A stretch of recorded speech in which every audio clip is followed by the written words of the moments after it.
NFT Business, c'est le podcast qui parle de NFT, mais surtout de la façon dont ils vont impacter votre business.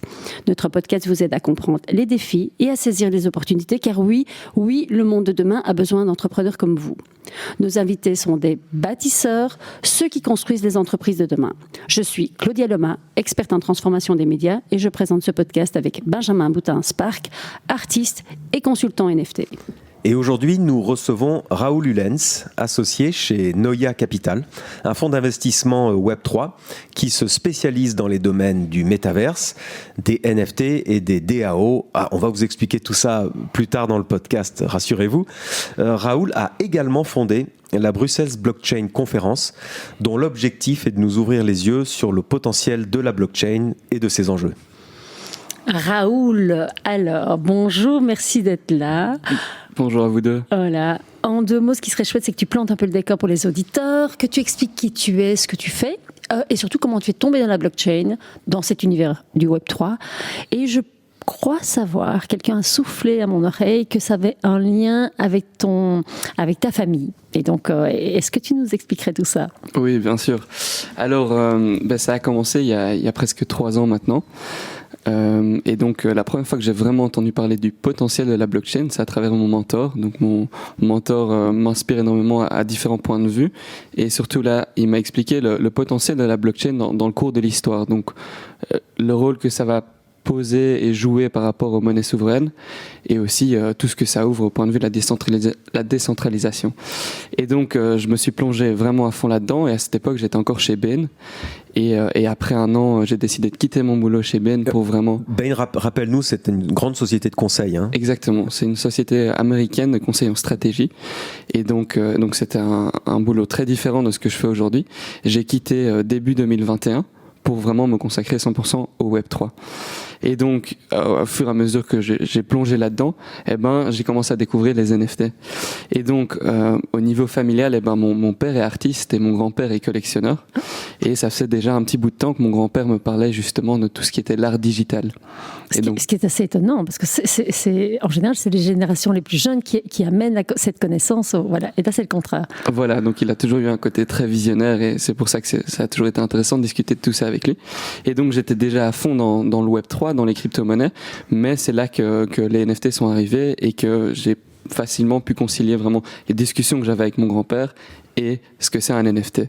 Et donc je suis tombé sur tout ce qui est art blocks, donc c'est des œuvres digitales, donc vraiment ce qu'on appelle la blockchain générative, l'art génératif. Et donc ça m'a vraiment inspiré, et petit à petit j'ai plongé dans cet aspect-là des NFT, j'ai investi dedans, j'ai commencé à ce qu'on appelle trader ces types d'NFT, et puis voilà, c'est devenu tout un aspect. Et ça, c'était quand ? C'était à quelle époque ? C'était en février-mars de l'année dernière. Donc il y a 1 an. C'est intéressant que tu parles de art blocks. On peut peut-être aussi expliquer. Tu parles d'art génératif, c'est de l'art qui est commandé par un artiste. Donc à la base, il y a un artiste créatif, mais c'est une machine qui va construire l'œuvre sur les instructions d'un artiste et d'un codeur, parce qu'il y a un algorithme aussi qui est codé dans ce NFT. Et le résultat d'art block, c'est en général de l'art abstrait, parce que ce sont des formes géométriques, ce sont des couleurs un peu éclatées. Et c'est intéressant parce que d'ailleurs, ton papa qui est artiste fait aussi de l'art abstrait. Donc il y a un lien entre ces 2 démarches finalement. Oui. Exactement, et c'est ça la chance que j'avais en tout cas de ce que je vois aujourd'hui, c'est que j'étais déjà en contact avec ce type d'art, et donc ça m'a permis vraiment de voir pourquoi, à mes yeux en tout cas, les NFT sont essentiels pour l'art digital, et pourquoi l'art digital est particulièrement pertinent aujourd'hui et pour le futur aussi. Et on peut connaître le nom de ton papa, puisqu'il est artiste, donc on peut aller voir son travail. Exactement, du coup il s'appelle Yves Ullens, et son nom c'est Tracker de lumière. Tracker de lumière, voilà, pour ceux qui veulent le trouver, il est sur tous les réseaux. Et ton mentor, lui, est donc dans l'univers de la blockchain. Et du coup, mon mentor, il est très en contact avec l'univers de la blockchain. Il ne travaille pas dedans pour l'instant. C'est un mentor plus de vie, plus général. D'accord. Mais il a vraiment, il est très très pertinent dans ce domaine. Et du coup, dans les conférences qu'on organise, il est déjà venu parler, et il offre toujours un recul très intéressant sur le potentiel de la blockchain. Ouais. Donc moi, je trouve que par rapport aux éditeurs, ce qui est intéressant, c'est de souligner que finalement, tu tu n'avais pas de prédisposition pour tomber dans cet univers. Tu as eu des éclairages par des gens dans ton entourage, donc des points d'éclairage qui ont été des points de bascule pour changer de carrière et changer de vie et plonger dedans. Et que donc, si ça nous est arrivé, ça peut arriver à des tas de gens. Il suffit juste de s'intéresser et d'essayer de comprendre. Et donc ça donne pas mal d'espoir, je trouve. Donc très, très, très chouette. Oui, et puis Raoul parlait de conférences. Donc ça, c'est un deuxième aspect de ta vie dans le Web 3. Le premier aspect, c'est que tu es chez Noya Capital, une société d'investissement. Donc tu vois passer des projets tout le temps, toute la journée. On va peut-être commencer par ça déjà, puisque nous, on s'appelle NFT Business. Donc oui, le NFT, on y arrive par l'art, on peut y arriver par la création digitale. D'ailleurs, c'est une chouette opportunité de comprendre ce système d'ailleurs. Mais nous, dans le business, est-ce que tu peux nous dire concrètement, déjà là, depuis l'année 21, ça a dû exploser le nombre de projets NFT? Ah oui, absolument. Du coup, c'est devenu une composante essentielle à travers beaucoup de projets. Et donc, pour moi, c'est difficile de dissocier aujourd'hui les NFT des crypto-monnaies. Les deux jouent ensemble et du coup, on a de plus en plus de projets qui comprennent le potentiel d'un NFT, que ce soit des metaverses, que ce soit des marketplaces NFT, mais aussi tout ce qui est supply chain, donc comment tracer les différents biens qu'il y a au sein d'une compagnie. Et donc, tous ces projets utilisent les NFT à des fins très différentes et très versatiles, ce qui est particulièrement intéressant aujourd'hui. Oui. Et est-ce que tu as des exemples concrets de demandes sans dévoiler les secrets? Alors oui, je crois qu'un bon exemple que j'aime bien, c'est le Metaverse. Donc c'est ces mondes digitaux où vraiment, à travers les NFT, ces compagnies sont capables de récompenser leurs utilisateurs. Donc si moi je commence à construire un monde digital, c'est-à-dire que dans ces mondes virtuels, on peut construire des choses, des maisons, des voitures. Si moi je vais commencer à aider à construire ce monde et à le faire vivre, on va ce qu'on appelle un airdrop, donc on peut me récompenser à travers ou bien des jetons, donc une monnaie, mais aussi à travers des cadeaux spécifiques. Ok, donc pour expliquer aux auditeurs, vous avez des marques qui construisent en fait c'est le prolongement de la vraie vie dans une vie virtuelle, c'est le prolongement de l'expérience utilisateur. Donc on a des marques qui créent des univers qui leur sont propres dans des métaverses. Et toi, à partir du moment où en tant que consommateur, tu entres dans le métaverse et que tu te mets en action par rapport à ce qui t'est proposé, la marque te récompense. Est-ce que tu peux expliquer, parce que c'est vraiment, on s'oriente vers un monde de la transparence d'abord, mais de la récompense aussi. Cette notion de récompense, l'expliquer concrètement aux auditeurs pour qu'ils comprennent que c'est pas de l'argent qu'ils reçoivent. Alors, je crois que l'exemple le plus concret que je peux donner, qui est pour moi le plus accessible, c'est vraiment l'exemple d'un artiste. Un artiste qui va vendre ses premières œuvres digitales. Dans un métaverse? Dans un métaverse ou juste à travers des NFT. Oui. Et donc, il aura une liste de tous les gens qui lui ont acheté sa première œuvre. Et 1, 2 ans après, même 6 mois après, il peut se dire, tiens, vous étiez mes premiers vraiment supporters, vous étiez les premiers à croire en mon travail, du coup j'ai envie de vous récompenser et j'ai envie de vous envoyer une œuvre à chacun. Et à travers les NFT, c'est très simple pour lui, en 2-3 mouvements, de leur envoyer une œuvre. Et cette œuvre, ces gens peuvent la garder ou ils peuvent la revendre, mais donc ils peuvent en faire de l'argent. Et c'est la même chose pour des marques. Si moi je suis Chanel, que j'ai vendu mon édition spéciale de sacs et qu'il n'y avait que 5 sacs et les gens l'ont acheté, je sais que ces gens-là croient particulièrement dans ma marque. Et donc, qu'est-ce que je vais faire? Je peux les récompenser en leur envoyant un bracelet. Donc, cet NFT, ça peut être quelque chose de réel aussi. De physique. Voilà. Ouais. Donc, c'est juste la possession qui est sur la blockchain, donc le certificat de possession. Mais ça peut être quelque chose de réel. Ou inversement, je peux envoyer un collier en ligne et donc que la personne pourra porter dans son métaverse. Mais là, c'est très intéressant. Là, je pense qu'on est au cœur, mais vraiment au cœur de l'économie du Web 3. Et du marketing de demain. Parce que tu parlais d'une récompense en NFT, c'est-à-dire d'une récompense via une création, que ce soit un sac, que ce soit une œuvre d'art, mais on peut récompenser en token.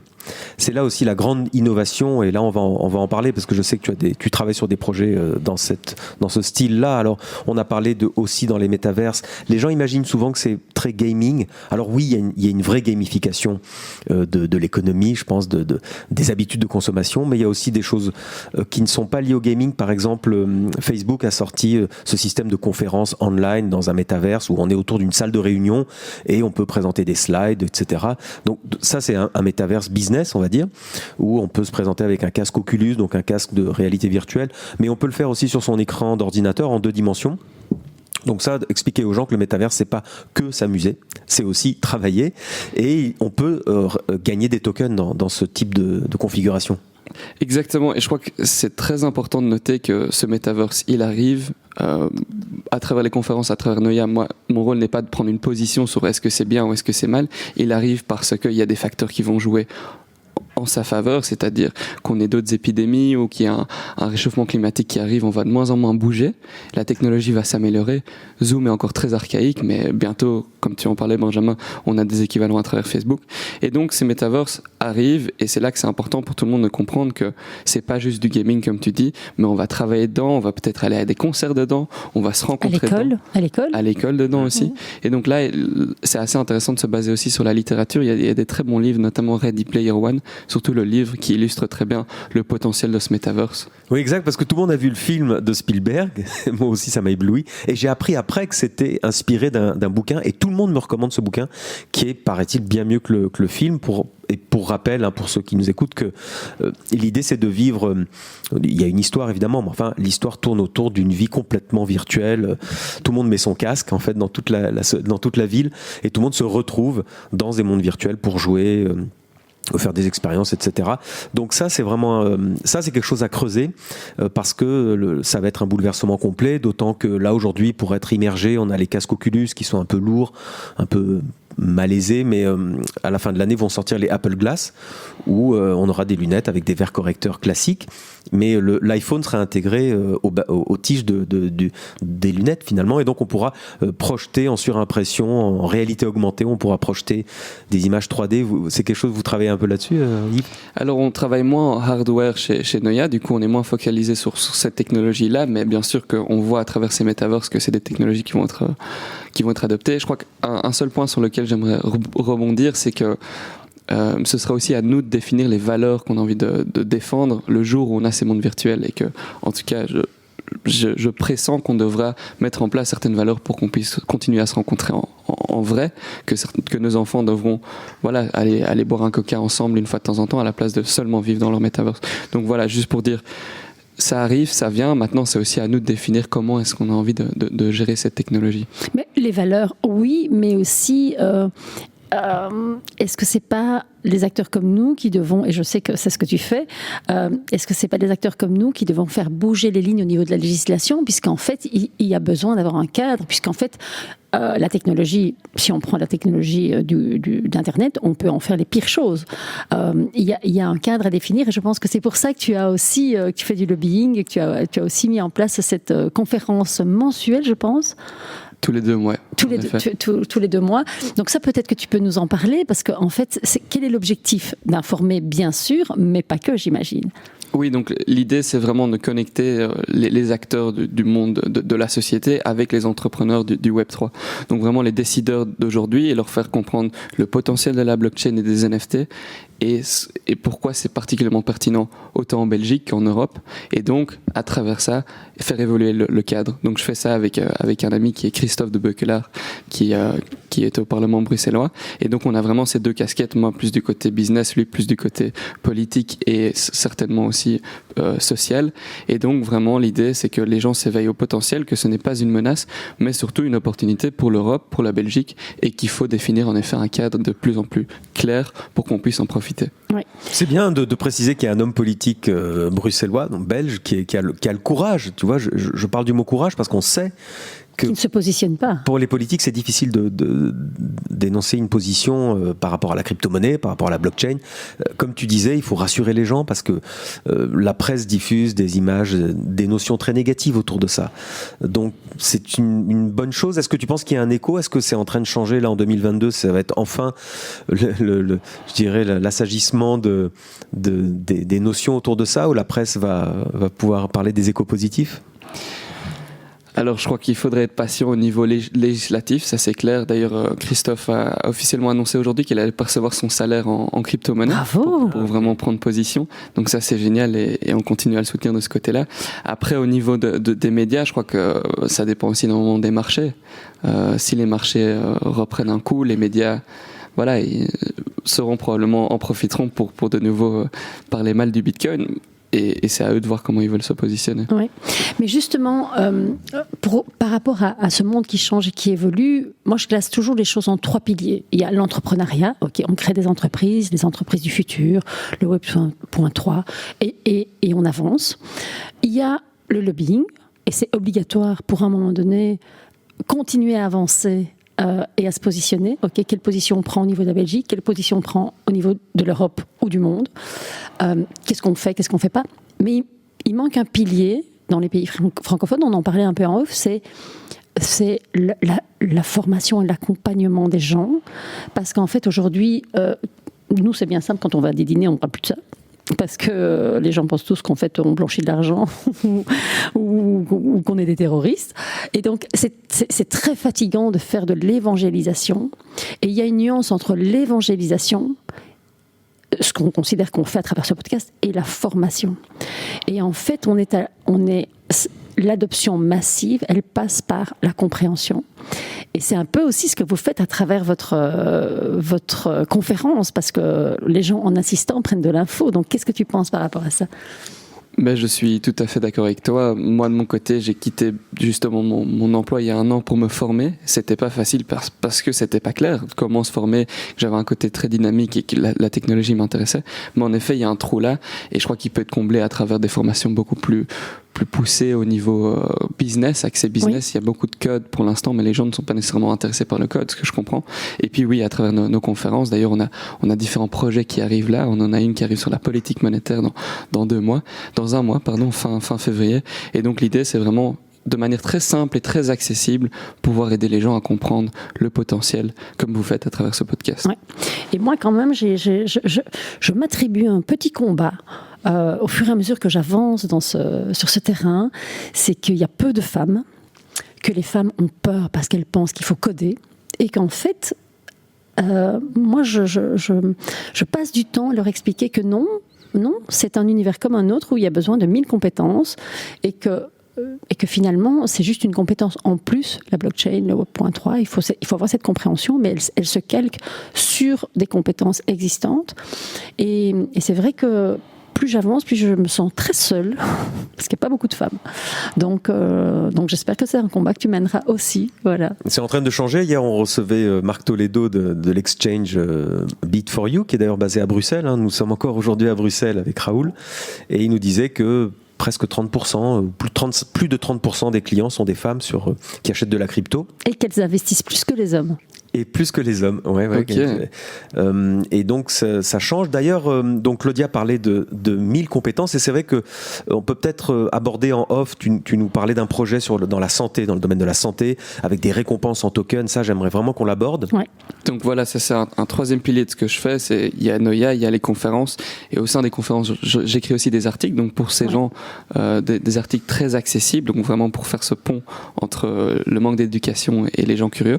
Et puis le 3e, c'est en fait, on a lancé j'ai rejoint un projet il y a 1 an dans le domaine de la santé, et donc c'est une application qui vise à accompagner les patients atteints de maladies chroniques au moment de leur prise de traitement. Et donc elle a pour but de vraiment c'est une méthode spécifique qui les accompagne à ce moment-là pour les détendre, mais aussi pour réduire les effets secondaires et pour augmenter la compliance. Et l'aspect blockchain qui est très intéressant, c'est qu'on compte récompenser aussi ces gens. Et la blockchain nous permet de faire ça. Donc vraiment les récompenser pour leur comportement responsable. Et donc l'idée qui nous vraiment nous anime là, c'est à la place d'avoir un système qui punit les gens parce qu'ils ne se comportent pas comme certains pays le font, je ne vais pas citer directement, et ben nous, à la place de ça, on veut récompenser les gens avec un comportement responsable. Ouais. Ceci, tu peux parler de la Chine, tout le monde le sait. D'ailleurs, la Chine ne s'en cache pas en disant on punit les citoyens qui se sont mal comportés, etc. Donc, ils le revendiquent. Donc, nous, c'est pas notre mode de pensée, et donc la blockchain et les NFT permettraient, à l'inverse, de dire vous vous êtes bien comporté, en tout cas, vous avez suivi le bon traitement comme on vous l'a indiqué, donc on vous donne des tokens. allons plus loin, Raoul, ces tokens, qu'est-ce qu'on en fait une fois qu'on les a gagnés? Alors je crois que c'est important de noter que c'est la pierre angulaire du Web3. Vraiment cet aspect de on récompense les gens qui sont là tôt, qui soutiennent, qui aident à construire. Et qui s'engagent. Et donc ça, il faut bien que les gens comprennent, ces NFT, ces tokens en effet, sont le moyen de récompense et c'est grâce à la blockchain qu'on peut le faire parce que la blockchain les rend sécurisés mais surtout échangeables facilement. Donc il faut voir ça un peu comme des miles de Air France qui vous donnent des miles quand vous volez, mais les miles vous pouvez que les utiliser au sein d'Air France. Et ben là, vos miles, vous pouvez, donc les jetons dont tu parles, Benjamin, tu peux les échanger contre d'autres jetons, tu peux les utiliser pour acheter des services, tu peux également les utiliser pour acheter des NFT si tu le souhaites. Et donc, exactement, c'est vrai que tout l'enjeu c'est là, c'est que sur la blockchain tout est compatible, interopérable, logiquement en tout cas, on va vers ça. Et donc dans un univers quand on gagne, quand on a des tokens ou quand on les récupère, on peut aller les utiliser ailleurs et puis on peut les changer contre des euros. Et là intervient la finance décentralisée. Vous entendez beaucoup parler de DeFi cette année. Donc DeFi, c'est en anglais, c'est Decentralized Finance. C'est un acronyme. Mais cette finance permet de changer des tokens en euros ou dans d'autres tokens. On peut récupérer, par exemple, des tokens Ethereum. Et puis on veut récupérer, en fait, on veut les changer en Bitcoin ou l'inverse. Là, vous avez lâché les auditeurs. Donc, est-ce que vous pouvez reprendre? Parce que j'imagine mes copines dans leur voiture, elles ont pris un arbre. Il y a un projet qui se lance, par exemple ton projet pharmaceutique, médical. Vous émettez des NFT. On achète les NFT comme si on achetait une part de ta société ou de ton projet. En fait, on s'engage en soutenant, en achetant des NFT, c'est ça? Alors dans le cas de mon projet, ce serait un peu différent, mais je peux parler par exemple d'un magasin de vélo. Un magasin de vélo qui veut faire un crowdfunding. Et donc le magasin de vélo, il va vendre des jetons. Et donc on peut, et comme le crowdfunding que vous voyez en ligne, vous pouvez acheter 1% des parts, 0,5% des parts à travers des jetons. Et ces jetons, vous les gardez et ils vous disent gardez-les pendant 2-3 ans, le temps qu'on construise un magasin de vélo. Et justement, 2-3 ans plus tard, le magasin de vélo est construit, il commence à vendre des vélos. Et à travers ces jetons, vous pouvez acheter des vélos, mais à travers un prix réduit, parce qu'ils vont vous dire écoutez, merci de nous avoir soutenus. Mais surtout, les jetons que vous avez achetés, ils ont pris en valeur parce que c'est des parts de cette société. À la base, la société, ils ont dit elle vaut 500 000 euros, maintenant elle vaut peut-être 2 millions. Donc vos jetons ont pris en valeur et sont très versatiles. On peut acheter des choses, on peut parfois les staker. Donc ce à quoi Benjamin faisait référence, c'est les épargner et donc recevoir un taux d'intérêt dessus et utiliser des services aussi à travers ça. Ok, donc c'est un peu comme si j'achetais une action ou une fraction d'action dans une entreprise, si ce n'est que cette action, elle me rapporte de l'argent ou pas, mais elle ne m'offre pas d'expérience. Là, le jeton me permet d'avoir une relation privilégiée avec la marque, de pouvoir participer éventuellement à... Je peux, dans certains cas, donner mon avis si on me le demande. Voilà. Et donc j'ajouterais ce point-là et un deuxième point. Donc l'avis, c'est très intéressant, c'est ce qu'on appelait les DAO, donc les Decentralized Autonomous Organizations, donc les organisations qui sont autonomes. Et en fait, comme vous avez des actions, même si elles sont toutes petites, vous pouvez voter. Et donc, à travers la blockchain, le magasin de vélo peut dire, tiens, nous, on compte amener une nouvelle marque.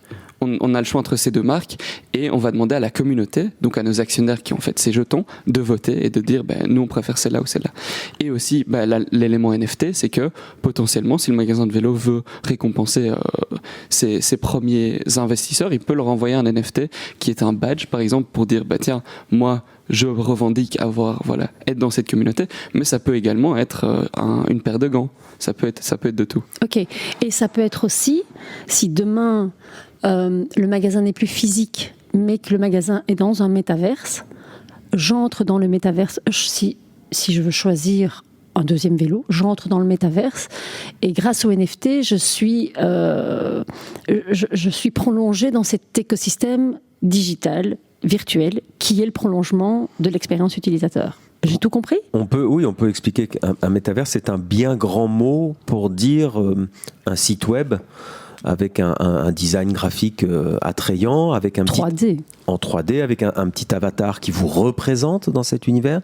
Mais ça peut commencer par un site web. Si on va sur les plus connus, c'est Decentraland et de Sandbox. Vous tapez sur Google Decentraland, vous arrivez sur le site web. C'est pas non plus quelque chose de très lointain. Mais moi, j'aime pas envoyer les gens là. Parce que là, tu envoies un marketeur dans Decentraland, il en sort illico, il dit c'est pas ma cible, c'est pas des gamers.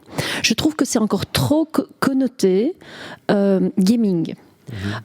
Et marques très prestigieuses qui font de l'expérimentation. Moi, si je dois parler à un marketeur, je vais plutôt lui envoyer le lien des travaux de recherche d'Amazon pour développer son propre métaverse. Je trouve que ça colle plus à la réalité. Alors là, on se transpose, on se dit tiens, oui, moi c'est vrai, je sais pas, on est à Bruxelles, la grande chaîne de magasins bio, je suis Sequoia. Ouais, peut-être que je pourrais me projeter dans quelques années où les gens viendront chercher leurs produits dans mon propre métaverse. Donc je trouve que ça colle plus à la réalité que Decentraland. Je trouve que Decentraland, alors c'est fantastique au niveau expérimental et pour ceux qui ont beaucoup d'imagination, c'est génial, mais je trouve que c'est très excluant pour la plupart des gens parce que ça ramène très fort à cet univers de gaming où tout est très irréel et le métaverse, c'est pas forcément irréel, ça peut être le reflet de la vraie vie finalement. Qu'est-ce que tu en penses, Raoul ? Alors je pense qu'il faut ajouter un élément, c'est que c'est le tout début et que c'est les gamers qui vont mener le pas parce que c'est eux qui sont le plus en lien avec tout ça. Du coup, en effet, cette technologie est encore assez balbutiement et quand on rentre dedans, on n'est pas toujours très impressionné. Maintenant, moi je suis d'avis que ce serait intéressant aussi d'avoir le metaverse dans lequel on va travailler et celui dans lequel on fait ses courses et qu'en 2-3 clics on peut se retrouver chez Sequoia dans ce metaverse, on sélectionne nos aliments et on vient nous les livrer dans la demi-heure qui suit. Oui, dans la vraie vie. Dans la vraie vie, bien sûr. Pas dans le métaverse. Non, ouais, non, dans la vraie vie. Non, mais c'est ça, mais tu disais qu'on travaille, on peut faire une réunion dans le métaverse et rester dans le même univers virtuel et aller faire ses courses illico juste après, en fait. C'est ça l'idée. Exactement, et il y a déjà des compagnies qui construisent des bureaux dans certains metaverses où ils comptent envoyer leurs employés, mais également vous en tant qu'utilisateur avoir un service de client, un service client où vous rentrez juste dans ce bâtiment et vous posez vos questions si vous avez des problèmes, vous avez quelqu'un en face de vous. Il a raison, c'est très intéressant, j'avais pas pensé que les gamers sont à l'avant-garde de tout ça, et c'est pour ça que finalement on parle toujours de gamification, de l'économie qui vient, là, de l'ère digitale qui arrive, parce que c'est eux qui font bouger les lignes, oui. Qui font bouger les lignes. Et oui, et en plus on a donc ces tokens, on peut transporter ces tokens et ces NFT d'un univers à un autre, en fait. C'est ça aussi. Ouais. Et aussi, moi, tu nous avais expliqué en off un petit truc qui m'avait fait rigoler. Ça m'avait ému par rapport aux NFT que tu aurais aimé acheter. Et on est en Belgique, pays de Stromae quand même. Donc, si tu pouvais nous expliquer, parce que je trouve que quand tu expliques ça, on se dit ok, mais des NFT, on peut en coller partout et ça crée le lien en fait. Ça, c'est digital, mais ça crée le lien. Tu nous expliques ? Oui, avec plaisir. Du coup, étant belge, je suis un grand fan de Stromae depuis maintenant 15 ans. Et donc à ses débuts, il faisait des vidéos en ligne et il avait sorti des sons dans ses vidéos et je lui avais envoyé un petit mail en lui demandant s'il vendait un disque de ça. Et il m'a jamais répondu parce qu'il devait être occupé à autre chose. Mais donc aujourd'hui, si la chose se repassait et que Stromae était un artiste à la pointe, ce qu'il est, eh ben j'aurais pu acheter son NFT. Et du coup, il aurait été inconnu, mais j'aurais pu acheter un de ses premiers morceaux et donc l'avoir moi dans ce qu'on appelle un wallet, donc on peut en frimer et montrer à mes amis tiens, je suis un des premiers à avoir soutenu et vu Stromae et à terme si on veut le monétiser, on peut le monétiser, mais il y a aussi un aspect social, il y a une fierté. Oui, puis le lien avec l'artiste, mais tu dis j'aurais pu le soutenir au début de sa carrière, mais si Stromae nous écoute, il est le bienvenu sur ce podcast. Si Stromae aujourd'hui décide de lancer un projet, ok, il a lancé un projet avec sa femme, une collection de vêtements prêts à porter, mais il pourrait très bien lancer n'importe quel projet. C'est pas parce qu'il l'a pas fait qu'il peut pas le faire. Et puis il peut le faire aussi sur sa musique, parce qu'on sait que ça va impacter le secteur de la musique. Enfin, lui, il a quitté le réseau classique de diffusion, mais ce que je veux dire, c'est que c'est pas parce qu'il l'a pas fait qu'il pourra pas le faire.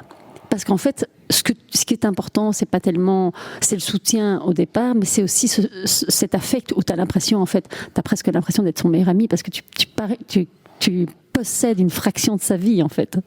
Ah oui, et j'ai ça aussi dans les NFT plus visuels, c'est que certains artistes, on échange beaucoup parce que eux sont ravis que je crois en leur art au tout début, quoi. Ouais, tout à c'est fait. intéressant, tu parlais de possession, tu parlais de plaisir de posséder, et tu parlais d'une notion très sociale, c'est de partager la possession que tu as. Et on le voit sur Twitter beaucoup, et j'en parle assez souvent.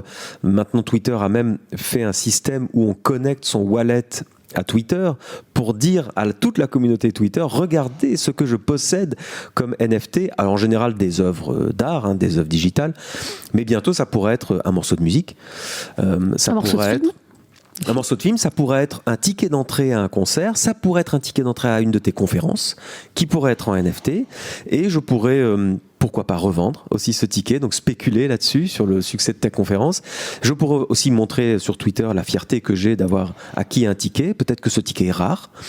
On se prépare à aller à Lisbonne. Au mois d'avril, il y a la non-fongible conférence qui sera la plus grande conférence NFT en Europe. Le ticket d'entrée est assez cher déjà parce qu'il y a très peu de places disponibles, et donc les gens commencent à se battre, et nous aussi on se bat, et puis quand on va avoir ce ticket on sera très fiers, et donc on pourra le dire, et donc on retrouve ce phénomène de possession qu'on connaît tous dans la vie réelle, où quand même on est fier de montrer un beau vêtement, une belle voiture, tout le monde connaît ça. Ouais. Mais moi j'aimerais l'avis de Raoul sur l'avenir du wallet. On se transpose 5 ans plus tard, parce qu'aujourd'hui, dans la plupart des wallets, il y a quoi ? Des NFT, donc des œuvres d'art, de la crypto, mais on n'est pas encore dans l'adoption massive du wallet, le réflexe automatique, comme se connecter à notre banque sur notre iPhone tous les jours, voire 3 fois par jour. Et donc, j'aime bien que les invités expliquent leur vision du wallet du futur, parce que là, les auditeurs se transposent. Et j'aime beaucoup la question. Alors, je crois qu'un premier biais, ce serait vraiment de voir un concentré de cartes de fidélité que vous avez à travers tous les commerces, toutes les marques que vous voyez, mais également, bien sûr, tout ce qui est jetons fongibles, donc vos monnaies que vous avez, probablement l'euro digital pourra aussi être dedans. Et puis surtout, ce que Benjamin mentionnait, c'était ce qu'on appelle les POAP, donc les Proof of Attendance. Donc en fait, les tickets. Et en fait, tous les événements dans lesquels vous avez été, auxquels vous avez participé, vous pourrez les retrouver dans ce wallet. Et en les combinant, vous pourrez aussi avoir certaines opportunités. Par exemple, moi j'ai rencontré des artistes, des chanteurs et des DJ qui, eux, veulent récompenser les gens qui ont été à plusieurs de leurs concerts. Et donc, si vous avez été à 3 concerts, vous recevez un airdrop, donc un NFT spécial. Tu peux expliquer ça, le POAP ? Je crois qu'on dit, Proof of Attendance, en fait, c'est un jeton, c'est un token, c'est un NFT d'ailleurs, que l'on reçoit uniquement si on est physiquement là, à un endroit précis. Exactement, donc c'est basé sur un ticket, c'est un QR code assez simple, et donc si vous avez été à un endroit, vous le recevez, et ça montre que vous avez été à cet endroit-là. Et bien sûr, ça peut montrer socialement que vous l'avez été, vous pouvez montrer à vos amis, mais également si vous êtes un consommateur particulier d'une marque, et montrer que vous êtes quelqu'un de très fidèle. Et donc les marques, c'est ça. Donc les marques pourraient s'emparer de ça, mais aujourd'hui, ça marche très bien déjà aujourd'hui, et dire à leurs clients, si vous êtes venu dans notre magasin, si vous êtes venu dans notre événement, vous recevez avec le QR code, vous scannez le QR code avec votre téléphone, et vous recevez le NFT qui prouvera ad vitam que vous avez été là ce jour-ci. Ok, mais donc ça veut dire que ça peut s'appliquer à d'autres usages où la présence doit être contrôlée. Je ne sais pas, je pense à un prisonnier qui doit venir checker, être régulièrement en endroit privé. Enfin, je ne sais pas, je ne peux pas imaginer comme ça parce que je suis à chaud, mais j'imagine que ça peut sortir du secteur de l'événement et s'appliquer au check de la présence, en fait.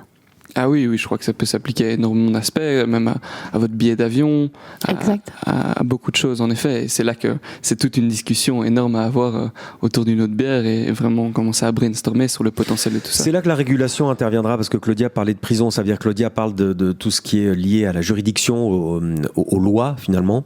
Donc pour l'instant, il n'y a pas de loi. Je crois savoir que ça va venir cette année. Il y a des lois qui vont arriver pour justement définir le cadre légal. Maintenant, pour les marques, on peut avancer quand on est une marque sans cadre légal, parce que la loi n'est pas là pour encadrer à chaque fois toutes les bons de réduction, etc. Donc ça peut avancer beaucoup plus vite, ça. Ah, en effet, et je crois qu'il ne faut pas sous-estimer la puissance de cet outil, des NFT, mais en fait, un NFT, et j'ai écrit un article là-dessus récemment, il y a beaucoup de types, en tout cas là j'ai segmenté en 9 types d'NFT différents, et un de ceux-là, c'est ce QR code, ce Proof of Attendance, où on montre qu'on a été à un endroit, et ces marques peuvent combiner différents NFT à travers aussi des jetons si elles le souhaitent pour vraiment récompenser, pour targeter leurs meilleurs consommateurs, mais aussi pour aller identifier des consommateurs potentiels. Il y a beaucoup de choses qu'elles peuvent faire et il ne faut pas sous-estimer. Je mettrai ton article dans la description du podcast parce qu'il est très clair en fait. Mais moi je reviens sur le wallet du futur. Tu m'avais parlé en off de quelque chose de plus grand, c'est que tous nos documents officiels pourront être... En fait ça devient le réceptacle de tous les documents qui font partie de notre vie et nos documents officiels et nos expériences. Et tous nos documents digitaux qui sont aujourd'hui dans nos ordinateurs. Sur Drive. Et c'est ça qui est aussi un élément très intéressant de ces NFT, c'est ce qu'on appelle le DID, donc le Decentralized Identity. Donc c'est vraiment, on devient maître de notre identité, c'est-à-dire de ce qu'on partage et on ne partage pas aux différentes business ou organisation avec qui on interagit. Et donc dans ce cadre-là, et c'est un aspect très intéressant, c'est que dans le futur, on va juste pouvoir confirmer si on va à un événement, ce service qui est notre identité sur cet NFT, et le service va pouvoir garantir que toi, Claudia, tu as plus de 18 ans et que tu es une femme, mais ce service va pas en dire plus sur ton identité que ni ton nom ni où tu habites. Et c'est ça que je trouve particulièrement intéressant dans le futur, c'est qu'on n'aura plus besoin de donner tous nos détails à qui que ce soit, mais on sera plus protégé aussi. Et en fait, ça amène un éclairage aussi sur le web 2.0 et le web 3.0. Aujourd'hui, qu'est-ce qu'on fait tous ? On a tous un drive et on met tous nos documents officiels sur le drive. Pas que, d'ailleurs, on met toute notre vie sur le drive. Et drive, on l'oublie parce que en fait, drive est notre meilleur ami au quotidien, mais drive, c'est Google et donc ils ont accès à tout ça. Demain, nos documents officiels, ils seront dans notre toilette et nous serons les seuls à avoir accès à cet espace, à ce réceptacle. Et donc là, je trouve que ça éclaire bien sur la différence. Quand on change nos habitudes, on change aussi les enjeux derrière. En fait. Ça, c'est passionnant parce que ça, c'est de la décentralisation. Ce serait, alors si ça réussit, la magie de la décentralisation, c'est ce que tu dis, Claudia, c'est-à-dire que nos documents officiels ne sont même plus stockés au gouvernement ou chez Google. Ils seront stockés directement sur la blockchain, mais dont les clés sont contrôlées par nous-mêmes directement. Et ça, pour faire le lien avec ton projet dans la santé, on avait une conversation sur le premier podcast avec notre parrain Mathieu Stéphanie, qui fait ses formidables podcasts Génération do It Yourself, et il parlait de nos data santé. Ok, aujourd'hui, elles sont en possession de qui ? Qu'est-ce qu'ils en font ? Est-ce qu'ils les vendent à des assurances ? On ne sait pas, c'est très opaque, c'est très... Et donc, peut-être que l'avenir, on gérera notre argent avec toute la responsabilité qu'il y a derrière, hein, mais peut-être qu'on gérera aussi nos propres datas de santé. En effet, et puis je crois que comme dans tout, on aura aussi des services qui les géreront pour nous, mais de manière responsable. Et c'est ça aussi qui sera intéressant, que ce soit l'argent ou nos données. C'est vraiment des services qui garantissent que, un peu comme en Belgique, on a ce qui s'appelle It's Me, que oui. Quand on rentre dans un portail, ces services ne divulguent rien à part l'essentiel. Et ce côté-là est très intéressant, surtout dans le cas de GDPR, qui est voilà, aussi un grand débat aujourd'hui. Bien sûr. On a parlé de It's Me, justement, hier avec Marc Toledo de l'Exchange Bit4You, où on accède avec It's Me, qui est une application gratuite, qui se download sur les smartphones. Mais qui est belge. Et pour avoir accès à It's Me, il faut un compte en banque belge, en Belgique. Donc, ce n'est pas accessible à tous les pays francophones, mais pour tous les francophones du monde entier qui nous écoutent, franchement, revendiquer un It's Me parce que ça change la vie, vraiment. Hein. Ou alors venez vivre en Belgique. Oui, pourquoi pas. Mais donc, très intéressant cette conversation sur le wallet du futur. Et donc, moi, j'aime bien aussi faire le lien et demander à nos invités leur avis sur l'importance de la communauté. Parce qu'aujourd'hui, il y a encore plein de marques qui n'ont pas compris que c'est la communauté qui pousse les lignes, qui fait bouger les choses et qui revendique des choses. Et aujourd'hui, ça revendique quoi ? De la transparence, de l'instantanéité, enfin voilà, je te laisse parler.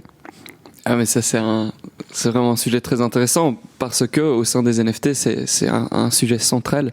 Il y a différents projets de NFT, il y a ce qu'on appelle les Bored Apes, Paris Hilton en parlait encore cette semaine du sien, donc qui sont très connus, et puis il y a d'autres projets qui chacun expérimente avec un différent type de possession.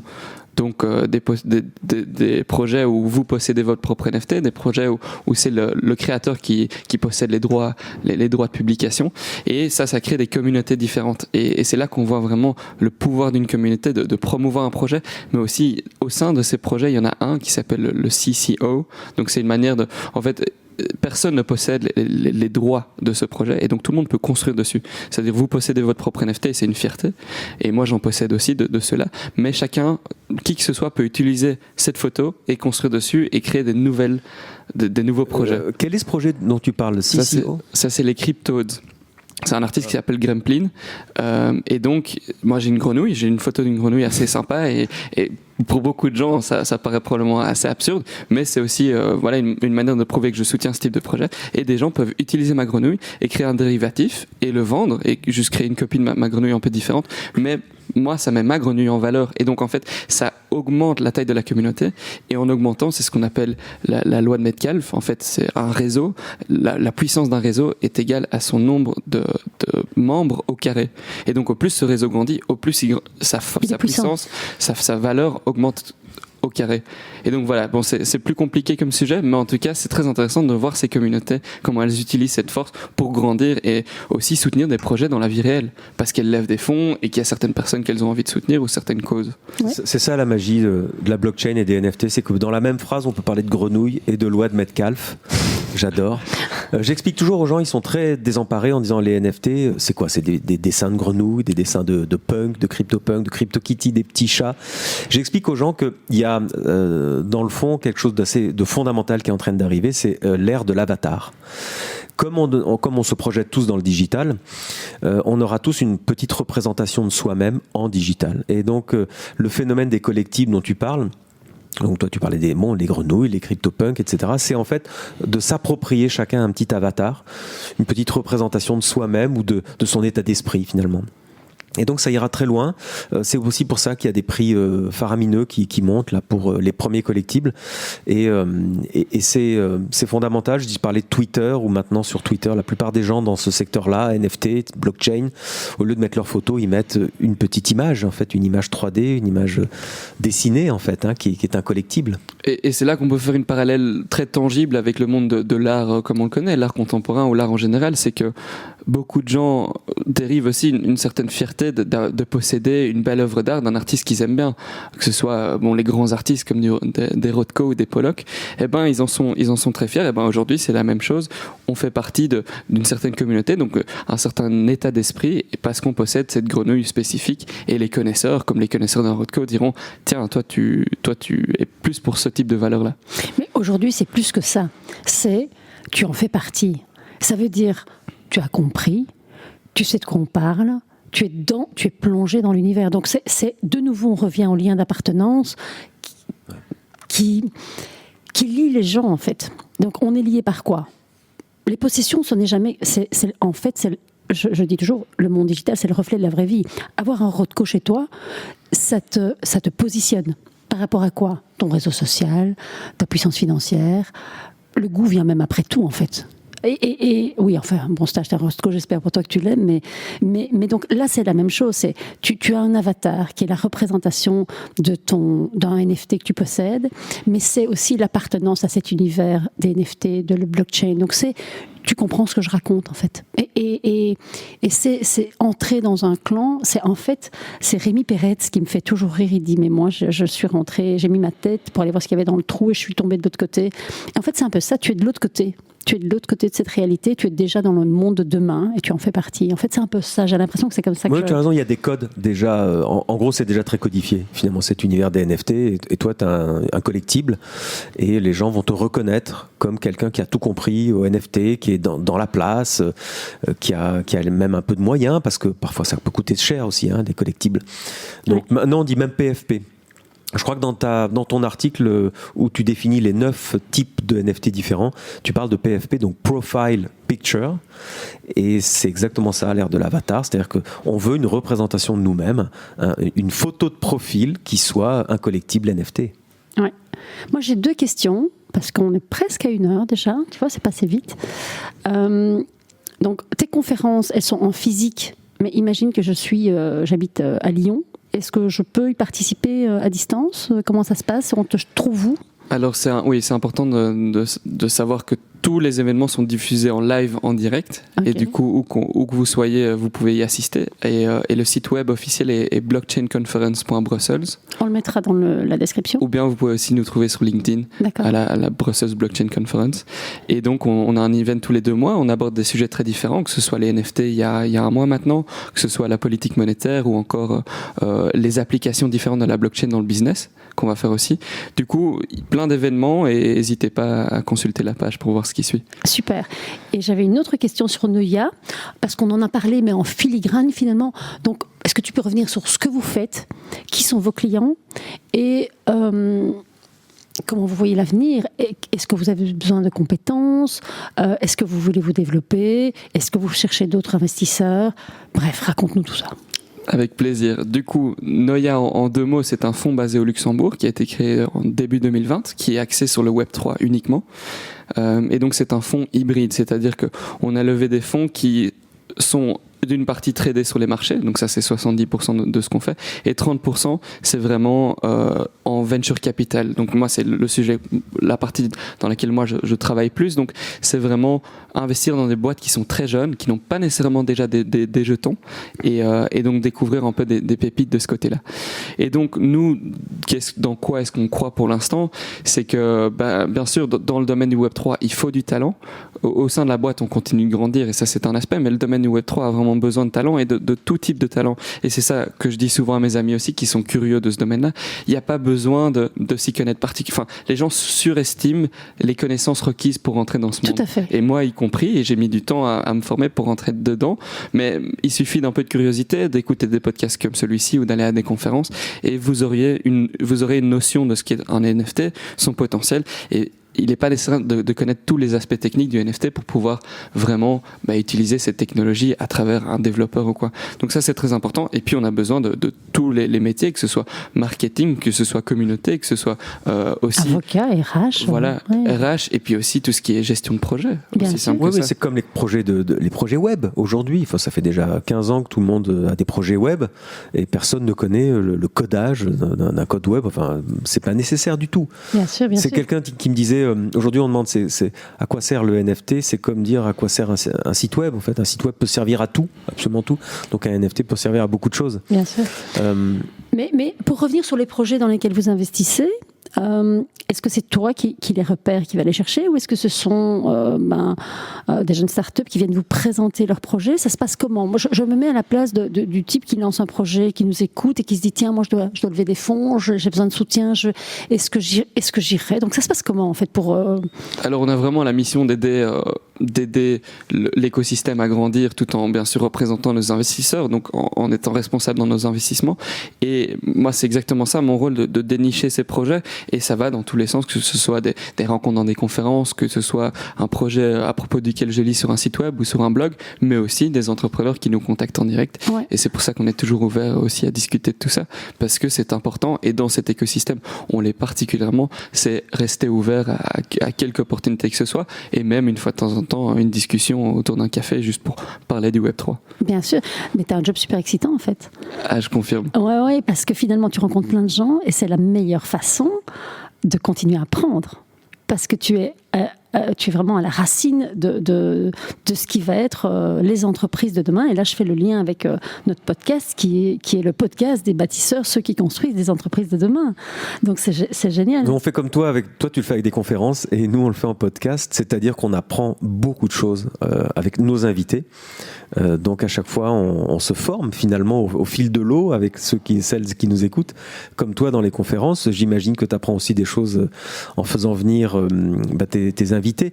En plus, tu travailles avec donc Christophe de Bucklard, qui est ce député bruxellois, donc qui est un homme politique, un vrai, un pur de dur. Donc c'est toujours amusant parce qu'il y a quand même dans l'inconscient collectif une sorte de frontière assez stricte entre le monde du business, le monde de la politique.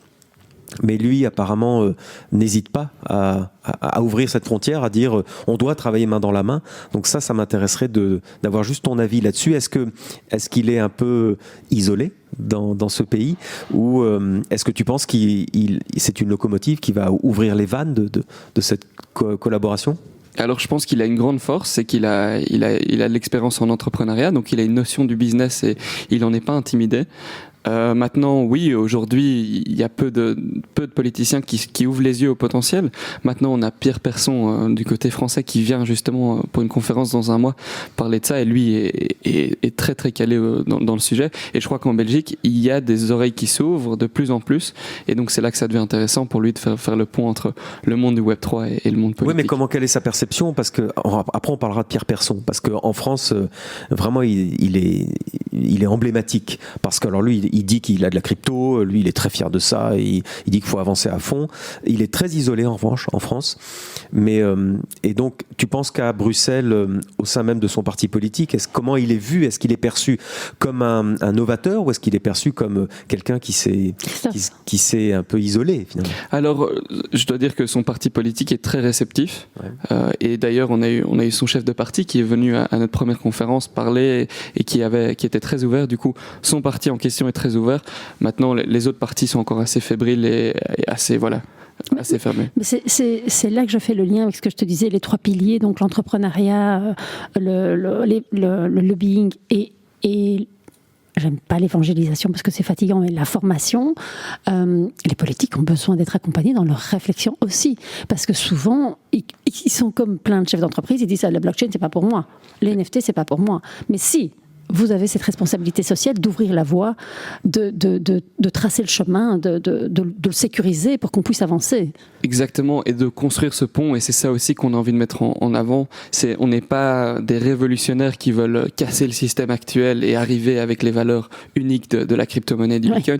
Non, on voit vraiment un pont entre le monde d'aujourd'hui et le monde de demain, et donner cette opportunité autant aux hommes politiques qu'aux dirigeants des grandes banques et des grandes entreprises d'aujourd'hui. Oui, et souvent, pardon, je t'ai interrompu, mais souvent, ils oublient que la blockchain, c'est une couche, c'est la brique, c'est la fondation. Et puis après, on doit construire la maison. En fait, c'est comme le web. Le web, c'est les fondations. On se fout pas mal de savoir comment ça se passe en dessous. On sait que c'est solide. Et dessus, on construit des applications et on développe des usages et donc des comportements de consommateurs, de la fidélisation, etc.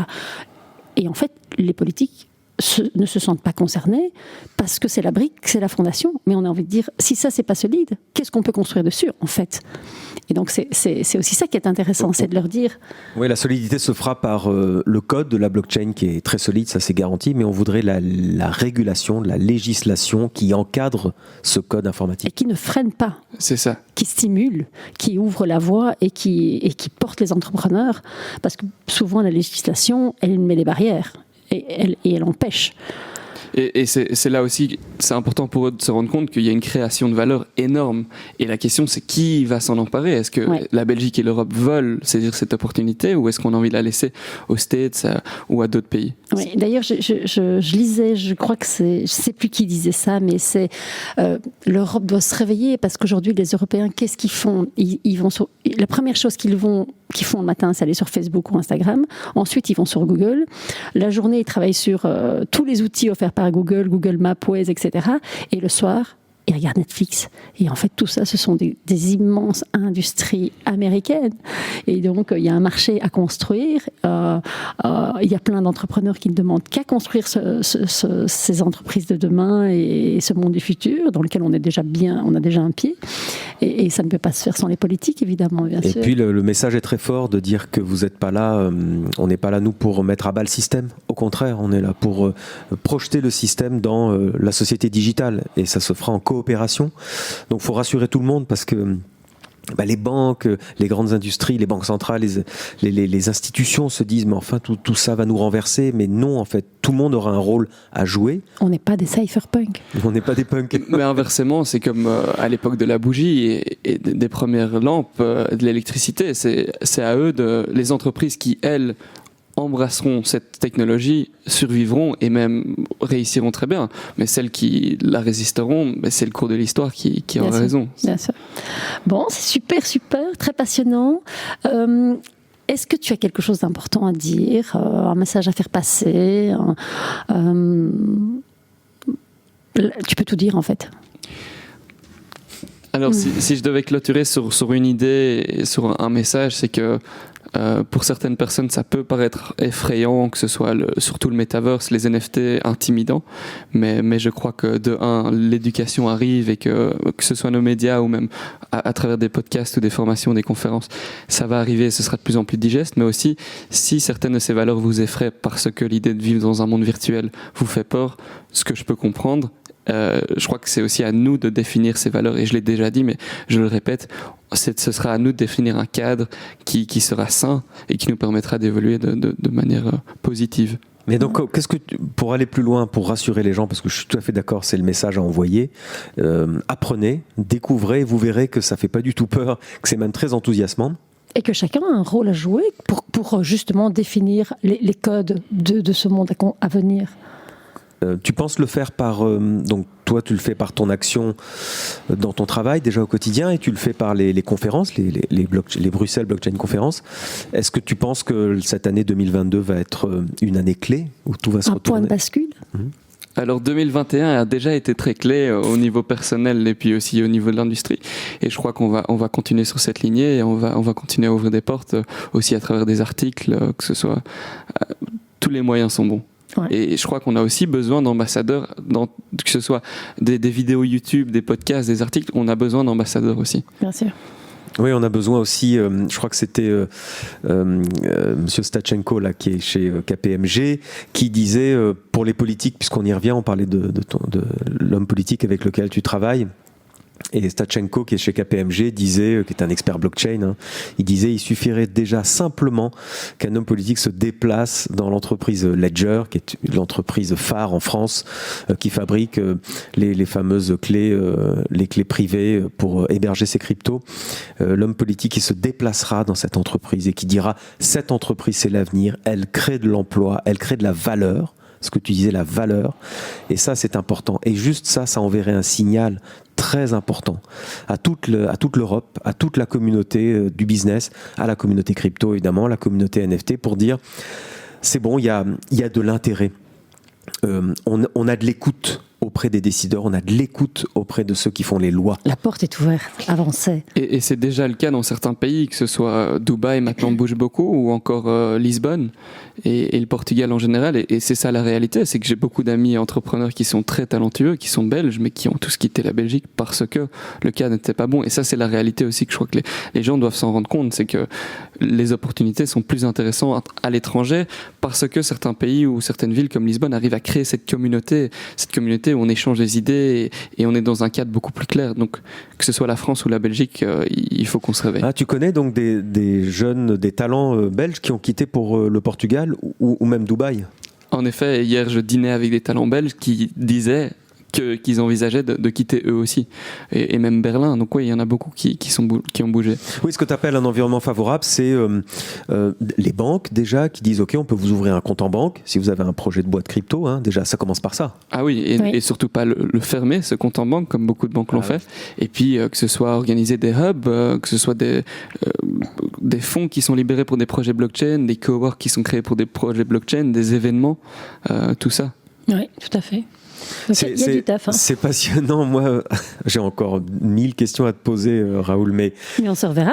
On en refera sur une thématique précise. On va se revoir et on va définir d'autres thématiques, parce que là, on a abordé énormément de sujets qui sont juste fondamentaux, en fait.